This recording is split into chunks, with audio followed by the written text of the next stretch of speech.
오늘은 아브라함 얘기가 나오는데요. 참고로 히브리서 기자가 구약 성경의 인물들 중에서 믿음의 사람을 선정해서 말씀을 이렇게 이야기를 하고 있는데요. 믿음의 사람들이 너무 많으니까 우리가 히브리서 11장에 믿음의 사람들이 참 많이 기록되어 있다라고만 생각을 하지 이게 어디까지인지 잘 모르는데요. 사실은 믿음 사건을 어디까지만 기록한 거냐면 기생 라합까지만 기록합니다. 31절 보시면 믿음으로 기생 라합은 정탐꾼을 평안히 영접하였으므로 순종하지 아니한 자와 함께 멸망하지 아니하였다. 그러면서 32절에 내가 무슨 말을 더하리요 기드온 바락 삼손 입다 다윗 및 사무엘과 선지자들의 일을 말하려면 내게 시간이 부족하리로다. 그래서 라합 이후에는 몇 명의 예를 그냥 이름만 언급하고 말고요. 그러면서 뭐라 그러냐면 이런 일을 다 말하려면 시간이 부족하다 이야기할 정도로 다 이야기하지도 못합니다. 그래서 앞부분에 창세기부터 시작해서 여호수아 2장에 나오는 기생 라합까지 이야기하고 더 많은 얘기는 히브리서 기자가 하지 않습니다. 그러니까 주로 이제 창세기에 다 몰려 있고요.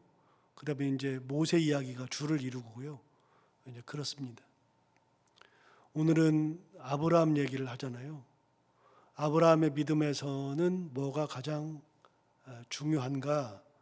오늘 그 이야기가 나오고 아브라함에게서는 두 가지 일을 언급하거든요. 두 가지를 언급하는데 오늘 한번 그리고 이제 17절부터 보면 두 번째 이야기는 나중에 또 나오니까 그때 언급하기로 하고 아브라함은 특별히 두 번의 사건을 언급합니다. 히브리서 기자가 보았을 때 두 개의 사건이 참 믿음 사건이구나 하는 얘기를 하는 거죠. 자, 아브라함에 대한 이야기는 뭐냐? 8절을 먼저 보시면 믿음으로 아브라함은 부르심을 받았을 때에 순종하여 장래 유업으로 받을 땅에 나아갈새 갈 바를 알지 못하고 나아갔으며 여기에 지금 다 들어 있습니다. 부르심을 받았을 때에 그거는 창세기 12장 1절부터 있다 그랬죠. 그래서 아브라함의 소명장, 소명 구절은 창세기 12장 1절부터 3절까지. 이거는 몇 번 말씀을 드렸기 때문에 우리 이제 다 알죠. 아브라함을 부르신 거 소명 그거는 창세기 12장 1절부터 3절까지. 그렇게 부르심을 받았을 때에 어떻게 했는가? 12장 1절을 한번 가서 볼까요? 이게 굉장히 중요한 건데 항상 창세기 12장 1절은 너무나도 중요한 구절입니다. 창세기 12장 1절은 굉장히 중요한 구절인데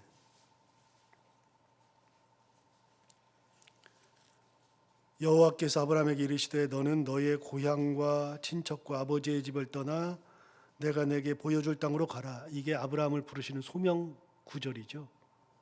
이게 아브라함의 신앙에 있어서 굉장히 중요한 사건입니다. 어느 날 갑자기 뜬금없이 하나님 나타나셨는데 한 번도 아브라함에게 나타나신 적이 없었는데 이때 나타나신 거죠. 나타나셔서 75세가 되었을 때 뜬금없이 나타나서 어떻게 했느냐? 너는 너의 고향과 친척과 아버지의 집을 떠나 내가 내게 보여줄 땅으로 가라. 75세에 나타나서 고향 떠나랍니다. 친척 떠나랍니다. 아버지의 집을 떠나랍니다. 그런데 그곳에 뭐가 있느냐? 내 기반이 다 있죠. 내가 75세까지 살았던 기반이 다 있는데 그걸 다 떠나라고 이야기합니다. 그런데 떠나면서 뭐라 그러냐면 내가 내게 보여줄 땅으로 가라 그랬죠. 몇 번을 이 구절을 비교해서 설명을 드렸습니다만 보여준 땅이 아니라 보여줄 땅이라고 하는 겁니다. 보여준 땅이라 그러면 한 번이라도 가본 땅이잖아요. 그러니까 얼마든지 가죠. 우리는 다 미래에 대한 이제 불안을 안고 살잖아요. 특히 이제 아이들은 뭘 할 것인가, 어떻게 할 것인가. 이제 아이들이 이제 부모가 재산이 많고 무슨 기업도 이루었고 그러면 아이들이 가야 할 길은 뻔해요. 그래서 아이들은 부모의 것을 물려받아서 하게 되죠. 기업을 물려받으면 되니까요. 그런 아이들은 비교적 마음의 요동이 없어요. 부모가 무슨 장사를 해서 잘한다. 그래가지고 돈을 많이 벌었다. 손님도 많다. 그러면 그걸 대부분 이어받죠. 그럴 경우에는 아이들이 큰 고민, 갈등을 안 해도 됩니다. 그런데 그런 거 없이 내가 뭔가를 해서 나의 인생을 꾸려가야 된다고 생각하면 그러면 미래가 굉장히 불안해집니다. 저도 지금 이 자리에 서 있지만 제가 10대 때, 20대 때 그때 기도하면서 가졌던 생각들, 가야 할 길을 개척했던 것들 생각해 보면 그때는 보이는 것이 별로 없었습니다. 지금도 제 인생은 보이는 것이 별로 없습니다. 어디로 가야 할지, 어떻게 가야 할지 보이는 것이 별로 없습니다. 다만 한 가지, 내가 목사로서 살아가면서 하나님의 말씀대로 살 것이다. 나는 끝까지 목사로 하나님 앞에 충성하고 살 거다. 그게 안 된다 그러면 더 이상 목사가 할 수 없으니까 다른 걸 해야 된다. 저는 항상 그렇게 생각하고 살았습니다. 그래서 그렇게 생각하고서 막상 이제 그만하지, 내가 은퇴하지, 그러고 나면 제 2의 인생을 살아야 되니까 그거 쉬운 게 아닙니다. 자기의 본거지를 떠난다는 것은 쉬운 거 아닙니다. 쉽게 순종할 수 있느냐? 그 순종하기가 정말로 어렵습니다. 내가 가본 길이 아니라 가야 할 길, 어디로 가야 하는지도 모르는데 하나님께서 내게 보여줄 땅으로 가라 그랬으면 그냥 그거 믿고 간다? 정말 어려운 얘기입니다. 그런데 아브라함이 하나님의 말씀을 받았을 때에 그거를 가지고서 간다. 제가 이번에 하란을 갔다 왔잖아요. 하란을 못 가다가 하란을 딱 이제 처음 한번 갔다 왔는데 아브라함이 지금 떠나는 곳이 하란입니다. 하란을 가보고서 제가 깨달았습니다. 아브라함이 원래 어렸을 때 살던 데가 갈대아 우르고요. 갈대아 우르에서 자기 아버지 데라를 따라서 하란까지 올라왔는데 여러분 하란이 어느 곳이냐면 우리 저 이제 지도도 설명드리고 여러 가지 설명드렸지만 갈대아 우르는요 티그리스강, 유프라테스강 그 두 개가 합쳐져서 강이 하나가 돼가지고 강이 흘러갑니다. 그 강이 티그리스와 유프라테스가 합쳐서 하나가 돼서 내려가고 이 강 끝에 아라비아만이 있는데 그 바다로 흘러가죠. 그래서 바다로 이 강물이 흘러 들어가는데 이 강의 하류 지방이 갈대아 우르입니다. 하란은 어디냐? 티그리스와 유프라테스 중에 유프라테스강 그 상류 지역에 있는 땅이 하란입니다. 옛날에 이집트를 가서도 제가 깨달았는데요. 이집트의 나일강 줄기에 그 모든 땅들은요. 저는 아프리카 그러면 사막만 있는 줄 알았습니다. 근데 제가 한 25년 전에 이집트를 가서 처음 깨달았습니다. 나일강 줄기가 얼마나 긴지요. 그게 수단부터 시작해가지고서 지중해 쪽으로 흘러들어가는데 이집트를 관통하죠. 그래서 남에서 북으로 흘러들어서 알렉산드리아 쪽으로 해서 지중해 쪽으로 빠져나가는데 그 나일강 줄기의 바로 옆은 좌우로 한 5km씩은 완전히 초원입니다. 물이 많으니까요. 나중에 그 물이 알렉산드리아로 해서 지중해로 빠져나갈 때 이 물이 그대로 빠져나가는 게 아니라 물이 지류가 형성돼요. 이렇게 지류가 형성되니까 지류가 있는 쪽으로는 전부 다 초원입니다. 그래서 여러분이 오늘 가셔서 이집트 지도를 딱 펴놓고 보면요, 그 물줄기가 알렉산드리아 쪽으로 빠져나가는 그쪽에 지류가 형성되니까 거기는 삼각형 지역으로 완전히 녹색입니다. 그 녹색 지형이 우리나라보다 큽니다. 아프리카도. 그래서 이집트는요 농산물 수출 국가입니다. 얼마나 비옥한지 모릅니다. 고대 도시는 다 물을 따라서 형성됐다 그랬잖아요. 물이 없으면 형성이 안 돼요. 물이 가장 중요해요. 사막에는 도시가 발달하지 못해요. 요즘 시대니까 기술로 사막에다가 도시도 짓고 물도 끌어와. 지금 카타르에서 월드컵 하지만 카타르의 그 월드컵 하는데도요, 완전히 사막 지역인데 석유 가지고서 돈 갖다가 끌어가지고서 만든 거니까요. 옛날엔 그게 안 되죠. 그런데 갈대아우르가 어느 곳이냐? 메소포타미아 문명의 맨 마지막 하류 지역이고요. 진짜 여기는 못 가요. 왜냐하면 이라크 지역이니까요. 못 가봤어요. 안 가봐도 사진을 보면 알 수 있어요. 근데 제가 하란을 갔다 왔잖아요. 하란이 얼마나 비옥한 땅인지 모릅니다. 제가 거기서 깨달았습니다. 아브라함의 믿음이 대단한 거구나. 하나님 말씀을 믿고 나간다는 것이 진짜 대단한 거구나. 뚜벅뚜벅 나가는 겁니다. 갈 바를 알지 못해요. 어디로 가야 될지 몰라요. 전혀 모르는데 그 길을 가는 겁니다. 뭘로요? 믿음 갖고 가는 겁니다. 히브리서 기자가 아브라함의 믿음을 그냥 갈 바를 알지 못하고 순종하고 가는 믿음. 자, 오늘 본문을 한번 볼까요? 8절에 다 들었다 그랬습니다. 믿음으로 아브라함은 부르심을 받았을 때에 순종하여 장래의 유업으로 받을 땅에 나아갈새 갈 바를 알지 못하고 나아갔다. 어디로 갈지 어떻게 알아요? 보여줄 땅으로 가라 그랬으니까요. 보여줄 땅으로 가라 그랬으니까 그 보여줄 땅이 어디냐? 몰라요. 가본 적이 없는데요. 아침에 일어나면 어디로 가야 돼요, 하나님? 그리고 터벅터벅 아침에 짐을 꾸려가지고 가요. 한 발짝 한 발짝 걸어가요. 걸어가는데 어디로 갈지를 모르는데 그냥 시키는 대로 가는 거예요. 그게 마음이 내키는 대로 가든지 아니면 하나님께서 여기로 가르쳐 주셨든지 아무튼 몰라요. 그런데 아침에 일어나서 터벅터벅 길을 가면 길을 가다가 보면 어느 순간에 이만큼 가 있어요. 그 다음 날도 믿음을 가지고 하나님 어디로 가야 될까요? 하나님이 말씀하실 그 말씀을 듣고 터벅터벅 한 길을 한 길을 가요. 가서 보고 또 가보니까 하루가 또 지났어요. 그렇게 몇 날, 며칠, 몇 달, 몇 년을 가다 보니 하란에서 가서 정착한 곳이 어디냐? 가나안 땅으로 들어간 거예요. 하나님께서 계획해서 끄집어 아브라함을 갖다 놓으려고 했던 곳은 가나안 땅이니까. 그 가나안 땅에 들어간 겁니다. 자, 다시요.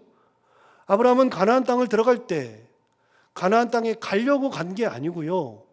하나님이 내가 내게 보여줄 땅으로 가라 그래서 그냥 말씀에 순종해서 갈 바를 알지 못하고 갔는데 거기가 가나안 땅이에요. 그런데 가서 보니까 너무나도 척박한 땅이에요. 아무것도 없어. 하란에 살다가 거길 가보니까 살 수 있는 곳이 아니에요. 어떻게 이런 곳에다가 처박아놔 싶은 곳에 보낸 겁니다. 제가 이스라엘을 6번 갔다 왔으니까요. 6번 갔다 와서 요즘은 시대가 좋아져가지고서 이스라엘이 세계 농업 관련해서는요, 세계에서 두 군데, 두 나라가 농업과 관련해서는 최고의 국가입니다. 네덜란드하고 이스라엘. 네덜란드는 그 바닷물이 역류를 해가지고 땅을 다 침범하는데 바닷물을 막아가지고 짠물을 다 빼내고 거기다가 민물을 끌어다가 땅을 정화시킨 다음에 거기다가 농사를 지어서 대규모 농사를 처음 지은 데가 네덜란드니까요. 네덜란드 농사가 굉장히 유명하고요. 특별히 네덜란드는 꽃 농사로 유명하죠. 네덜란드는 가서 보면 이제 봄 이런 데 가보면요. 꽃이 곳곳마다 엄청나게 많습니다. 그거 다 세계로 수출합니다. 네덜란드 농산물 중에서 대부분은 꽃 농사입니다. 이스라엘은요. 왜 유명하냐면 사막 땅을 요단 강물을 끌어다가 거기다가 땅을 개척해서 농사를 짓기 시작했습니다. 그럼 물을 너무나도 많이 끌어가니까 문제가 생긴다 그랬는데, 여러분 스프링클러 있잖아요. 스프링클러의 물은요, 물이 많이 나오는 게 아니에요. 물 조금 나오는데 그거를 흩어버리니까 그게 효율적으로 조금의 물을 가지고서 땅을 비옥하게 만드는 겁니다. 스프링클러 누가 만들었습니까? 이스라엘 사람들 만든 겁니다. 이스라엘 사람들이 농사를 지으면서 이 품종으로는 안 된다 그래가지고 품종 개량을 처음 시도했던 사람들이 이스라엘 사람들이고요. 우리가 잘 아는 토마토, 원래 토마토는 이만한 건데 그걸 요만하게 방울로 만든 거, 방울토마토, 이스라엘 사람들이 품종 개량해서 만든 겁니다. 그래서 옛날부터 농사를 지을 사람들은 이스라엘을 갔었죠. 이제는 이제 농사가 이제 보편화가 됐으니까. 그런데 그 정도로 이스라엘은 굉장히 나라를 비옥하게 만들었지만, 옛날에는요, 그 땅은 사람 살 땅이 아닙니다. 그렇게 만든 지가 30년 정도밖에 안 됐습니다. 사람 사는 땅이 아닙니다, 이스라엘은. 그런데 하나님이 그 비옥한 하란에서 아브라함을 불러다가 처박아 놓은 곳이 가나안이잖아요. 그런 곳이 어떻게 삽니까? 순종해서 나갔더니 가나안이에요. 살 수 없는 땅이죠. 9절 볼까요? 오늘 본문 9절. 믿음으로 그가 이방의 땅에 있는 것 같이 약속의 땅에 거류하여 동일한 약속을 유업으로 함께 받은 이삭 및 야곱과 더불어 장막에 거하였다. 여러분, 그냥 뭐 별거 아닌 것처럼 넘어가지잖아요. 그런데 여기 굉장한 것이 또 하나 숨어 있습니다. 아브라함의 믿음이 정말 대단한 거죠. 자, 9절 다시 볼까요? 믿음으로. 이제 시작할 때 믿음으로라고 시작하죠. 믿음으로 그가 이방의 땅에 있는 것 같이 약속의 땅에 거류했어요. 그가 아브라함이 가서 거한 땅은 이방 땅이에요. 친척이 있어요? 친구가 있어요? 내가 살던 곳이에요? 하란은요, 양을 치는 사람도 있긴 하지만 하란은 농산물이 풍족합니다. 먹고 사는데 아무런 지장이 없습니다. 제가 하란 가서 진짜 깜짝 놀랐습니다. 아, 이렇게 비옥한 곳이었구나. 그런데 그런 곳에서 가서 보니까 너무나도 척박해요. 그런데 척박한 것은 둘째치고 아는 사람이 없잖아요. 친척이 없고 친구가 없고 삶의 터전도 없고 아무것도 없는데 너무나도 척박한 땅에 갔어요. 이방 땅이에요. 제가 이방 땅에 서름을 안 게 영국 가가지고 7년 반 동안 살면서 알았어요. 아무리 살아도 이방이에요. 외국이에요. 거기는 내 나라가 되지 못해요. 그런데 그 이방 땅으로 갔는데 그 땅이 어떤 땅이냐? 약속을 받은 땅이에요. 척박한데도 약속하신 땅. 그러니까 아브라함이 거기 산 거는요, 하나님의 약속 하나 믿고 산 겁니다. 하나님의 약속 하나 믿고. 그가 이방의 땅에 있는 것 같이 약속의 땅에 거류하여, 그래서 자기 믿음으로 약속의 땅에 산 거죠. 그런데 그 다음에 보세요. 동일한 약속을 유업으로 함께 받은 이삭 및 야곱과 더불어 장막에 거하였다. 아들을 낳았어요? 이삭을 낳았어요. 이삭을 낳았는데 이삭을 낳고 보니까 여긴 정말로 못 살겠어요. 그럼 어떻게 하느냐? 야, 짐 싸자. 원래대로 가자. 가는데 뭐 10년이 걸려요? 20년이 걸려요? 원래대로 가는데 그냥 가면 되는 겁니다. 그냥 한 몇 개월 걸어가면 되는 겁니다. 내려왔던 것처럼 올라가면 되는 겁니다. 그런데 그 척박한 땅에 내 아들을 살게 한다? 나야 살아도 되지만 내 아들을 거기서 살게 한다? 안 되는 거잖아요. 저도 자식을 둘을 키우지만 이 두 자식을 잘 키워보려고 노력해요. 그래서 이스라엘로 공부를 시키러 보내기도 하고, 이제는 이제 큰아이는 호주에 보내서 잠시 호주에서 거기서 거기 살 길이 있을까? 거기에서 어떤 일이 있을까?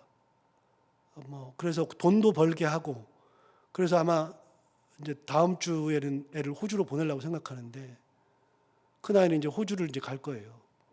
가가지고 거기서 9개월 정도 돈도 벌고, 혹은 거기서 상황도 보고, 그렇게 한 다음에 이 아이 거기서 정착을 하든지, 아니면 이스라엘로 다시 보내든지.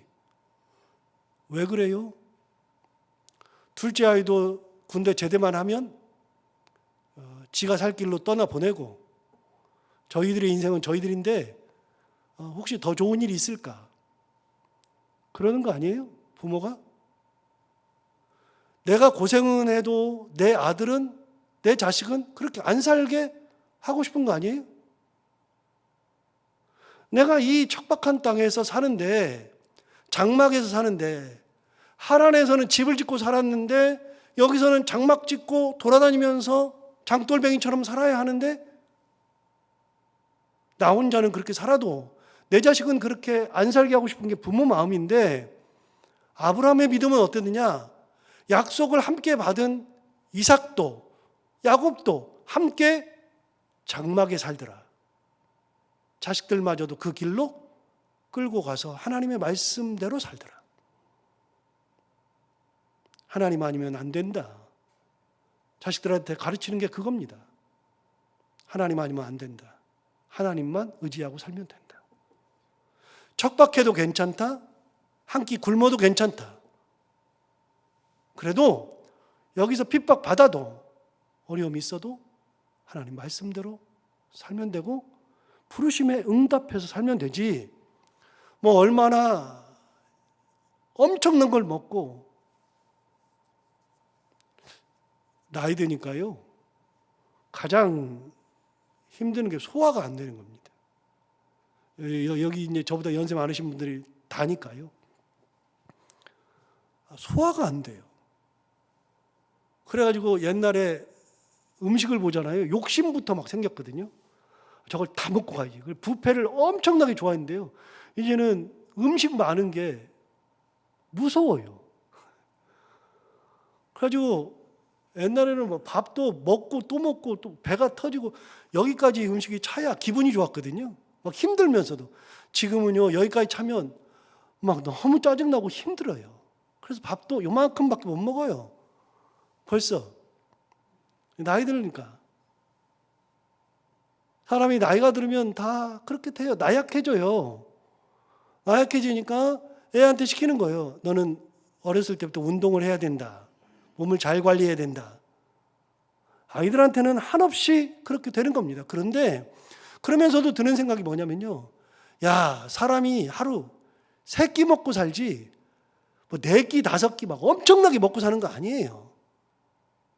주신 은혜에 감사할 줄 알면 되는 거고, 하나님께서 거처를 옮기시면 거처 옮겨가면 되는 거고, 무서울 게 뭐 있어요? 눈치 볼 게 뭐 있어요? 그냥 말씀대로 가면 되는 거니까. 아브라함의 믿음이 뭐예요? 갈 바를 알지 못한데 순종하면서 가던 믿음. 자식들에게도 그 길을 같이 가게 하는 믿음. 여러분 9절을 다시 보세요. 이제는 느껴질 거예요. 이게 믿음으로 그가 이방의 땅에 있는 것 같이 약속의 땅에 거류하여 동일한 약속을 유업으로 함께 받은 이삭 및 야곱과 더불어 장막에 거하였다. 장막에 사는 믿음이에요. 자식들마저도. 너희들은 여기서 고생하지 마. 너희들은 하란으로 가. 너희들은 이집트로 내려가. 할 수 있잖아요. 그런데 안 그랬어요. 끝까지 하나님 말씀 듣고, 그래, 장막에 거하자. 이 땅은 하나님께서 우리에게 약속하신 땅이다 라는 믿음. 그 믿음으로 장막에 끝까지 거하면서 그 믿음 가지고서 자식과 함께 살았던 믿음. 그게 바로 아브라함의 믿음이죠. 대책이 없어요. 아브라함이 대책이 없어요. 자, 10절. 이는 그가 하나님이 계획하시고 지으실 터가 있는 성을 바랐음이라. 하나님이 계획하시고 지으실 터가 있는 성을 팔았대요. 그런데 보세요. 아브라함 시대에 하나님께서 계획한 성을 받았어요? 못 받았어요. 하나님이 계획하신 거 있다는 것을 믿었지만, 믿음은 있었지만 그럼에도 불구하고 그는 하나님이 주시는 성을 받아본 적이 없어요. 터도 받아본 적이 없어요. 아브라함을 여러분 읽으면서 아브라함을 이제 12장부터 쭉 읽어보세요. 그러면 아브라함이 이동 경로가 나옵니다. 그 지명이 나옵니다. 어디 살았는지 어디로 이동했는지 보세요. 아브라함이 정착하고 산 적이 한 번도 없습니다. 움직였습니다. 계속 가나안에서 움직였습니다. 집이 있으면 움직입니까? 안 움직여요. 그 집에 살면 되죠. 그런데 거기는 장막 생활하니까 계속 떠돌이 생활한 겁니다. 그럼에도 불구하고 갈 바를 알지 못하고 할 수 있는 것이 없고 내 자식에게 똑같은 길을 가라고 할지라도 하나님의 말씀이니까 순종하고 그대로 간 거예요. 그럼 믿음이 별겁니까? 믿음은 하나님의 말씀, 그 말씀 붙들고 그곳이 어느 곳이라 할지라도 그대로 가는 거예요. 제가 요즘 믿음이 많아졌는지 옛날에는 그런 말씀 드렸잖아요. 옛날에는 선교사 나가면 죽는 줄 알았습니다. 그런데 한 5, 6년 전부터는요. 내가 그때 왜 선교사를 안 나갔지? 하나님 부르심이었을지도 모르는데 왜 내가 기도할 때 못 간다고만 기도하고 시작했지? 닫아놓고 왜 기도했지?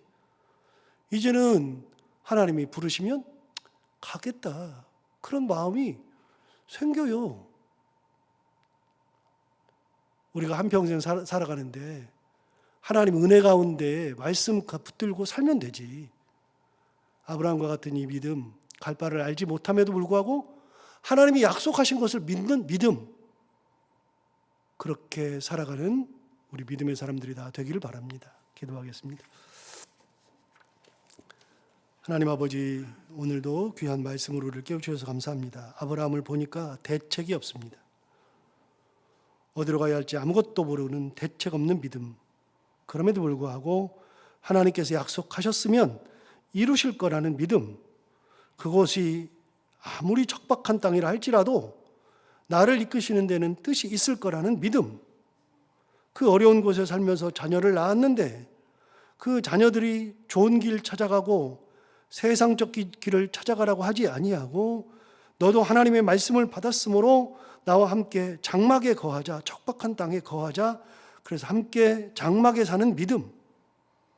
그런 믿음의 소유자가 아브라함이었다고 히브리서 기자가 보았습니다. 하나님 아버지, 우리가 이 히브리서 기자의 이 믿음처럼 어느 곳에 있든 무엇을 하든 어느 때든 하나님 주시는 그 음성에 귀를 기울이고 말씀을 붙들고 그곳이 어느 곳이라 할지라도 하나님이 부르시는 곳이라면, 아무리 척박한 땅이라 할지라도 하나님께서 이끄시는 곳이라면 하나님 한 분 바라보고 믿음으로 그 길을 가는 순종의 믿음 가운데 살아가는 저희들이 다 되게 하여 주옵소서. 오늘도 하루를 살아갈 때 이 말씀을 기억하며 살게 하여 주옵시고 해야 되는 것들을 기쁨으로 잘 감당하고 만나는 분들과 함께 웃고 행복한 하루가 되게 하여 주옵소서. 예수님 이름으로 기도하옵나이다. 아멘.